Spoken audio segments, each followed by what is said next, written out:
পরিবার পরিকল্পনা অধিদপ্তরের দুর্নীতিবাজ সেই প্রজেকশনিস্ট আখতারুজ্জামান খানকে বাধ্যতামূলক অবসর দেওয়া হয়েছে। এই কর্মচারীর সম্পদ অনুসন্ধান করছে দুদক। গত 1 মাস আগে তার ব্যাপারে অনুসন্ধানী প্রতিবেদন প্রচারিত হয় এটিএন নিউজে। গত 1 যুগেরও বেশি সময় ধরে পরিবার পরিকল্পনা অধিদপ্তরে রীতিমতো রাজত্ব করেছেন তৃতীয় শ্রেণীর এই কর্মচারী আখতারুজ্জামান খান।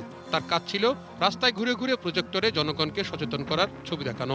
জানা গেছে এই কাজটাই তিনি কম করেছেন। কাজ করেছেন পরিবার পরিকল্পনা অধিদপ্তরে ঠিকাদারদের নানাভাবে সুবিধা পাইয়ে দেওয়ার, আর এভাবেই অর্থ হাতিয়ে নিয়েছেন। এমন ঘটনার শেষ নেই। ধরা পড়লে আক্তারকে বদলি করা হয় লক্ষ্মীপুরে।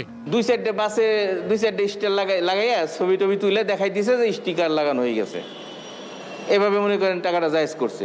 সারা বাংলাদেশে পরিবার পরিকল্পনার উপরে বিলবোর্ড করা হইতো। সেই প্রতিটা থানায় প্রত্যন্ত অঞ্চলে এই বিলবোর্ড লাগানো হইতো। মনে করেন কোটি কোটি টাকার এটা কাজ ছিল।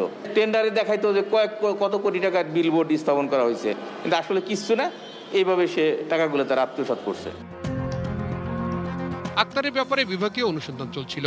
অবশেষে বৃহস্পতিবার তাকে বাধ্যতামূলক অবসর দেওয়া হয়। অধিদপ্তরের প্রশাসন বিভাগের পরিচালক হেমায়েত হোসেন এ সংক্রান্ত নোটিশে স্বাক্ষর করেন। তবে এ নিয়ে কথা বলতে রাজি হননি অধিদপ্তরের মহাপরিচালক শাহানারা বানু। আক্তারের সম্পদের অনুসন্ধান করছে দুদক। সম্প্রতি তার সম্পদের পরিমাপে রাজধানীর মিরপুরে যায় দুদক ও গণপূর্তের টিম। গত 1 মাস আগে আক্তারের অঢেল সম্পদ নিয়ে অনুসন্ধানী প্রতিবেদন প্রচারিত হয় এটিএন নিউজে। Towhid Sourav, ATN news.